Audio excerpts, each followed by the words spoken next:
Assalamualaikum warahmatullahi wabarakatuh.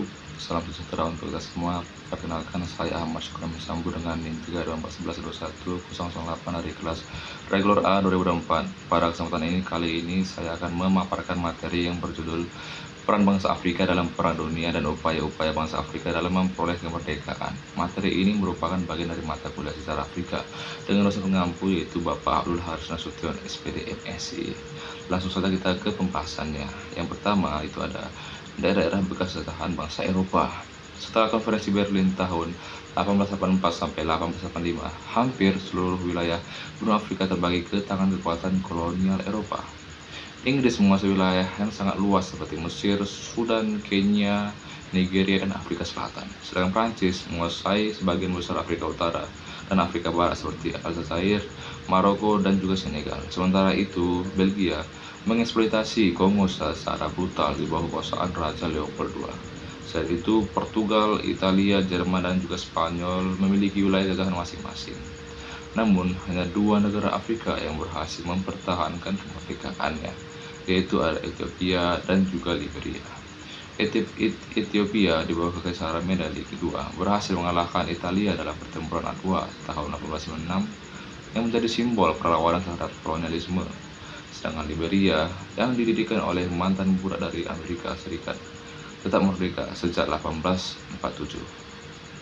Selama Perang Dunia Pertama, lebih dari 1 juta tentara Afrika direkrut oleh kekuatan kolonial untuk berperang. Inggris dan Prancis memobilisasi ribuan pasukan dari koloni mereka, termasuk pasukan Tirailleurus Senegalese yang bertempur di medan perang Eropa. Banyak dari mereka gugur dalam pertempuran di Verdun dan Somme. Dalam Perang Dunia II, peran Afrika semakin besar. Lebih dari 500.000 tentara Afrika bertempur di berbagai front, termasuk di Afrika Utara dan juga Burma.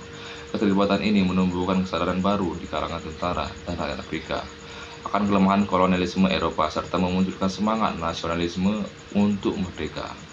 Lanjut ke pembahasan selanjutnya, itu ada pergerakan kemerdekaan di Afrika Utara. Afrika Utara menjadi pelopor gerakan kemerdekaan karena pengaruh Islam dan identitas Arab Berber yang kuat. Nah, Mesir menjadi pionir perjuangan kemerdekaan melalui revolusi 1919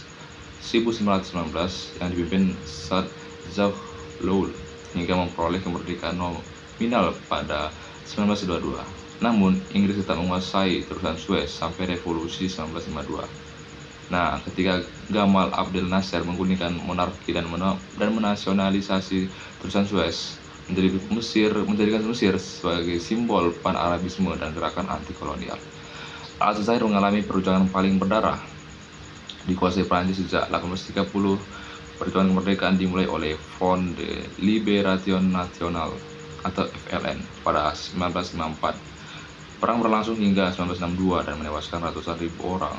Akhirnya Prancis mengakui kemerdekaan Aljazair setelah referendum nasional. Sementara itu, Tunisia dan Maroko memperoleh kemerdekaan secara damai pada tahun 1956 melalui negosiasi dengan Prancis dan Spanyol. Nah, Libya yang sebelumnya dijajah Italia juga memperoleh kemerdekaan pada 1951 yang menjadikannya salah satu negara Afrika pertama yang merdeka setelah Perang Dunia II. Lanjut ke pembahasan selanjutnya, itu politik apartheid di Afrika Selatan. Nah, salah satu bentuk paling ekstrem dari penindasan kolonial di Afrika adalah sistem apartheid. Nah, di Afrika Selatan, istilah apartheid berasal dari bahasa Afrikaans yang berarti keterpisahan. Sistem ini diterapkan sejak tahun 1948 oleh Partai Nasional untuk mempertahankan dominasi minoritas kulit putih atas mayoritas kulit hitam. Berbagai undang-undang diskriminatif diberlakukan seperti Population Registration Act dari 1950 yang mengelompokkan warga berdasarkan ras. Selanjutnya ada Undang-Undang Grup Areas Act 1950 yang memisahkan tempat tinggal serta bantu.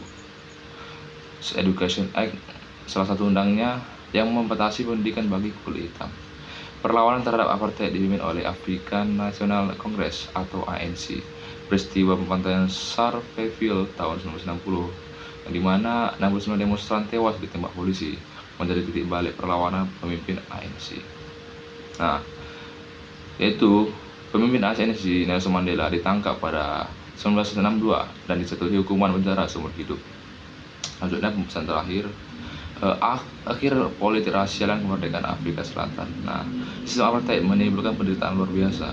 Pemerintah menciptakan wilayah Bantustan untuk memisahkan penduduk kulit hitam dan mencabut hak kewarganegaraan mereka. Pemberontakan Soweto tahun 1976 dan yang dipicu oleh kebijakan penggunaan bahasa Afrikaans di sekolah menewaskan ratusan pelajar dan memicu kecaman internasional.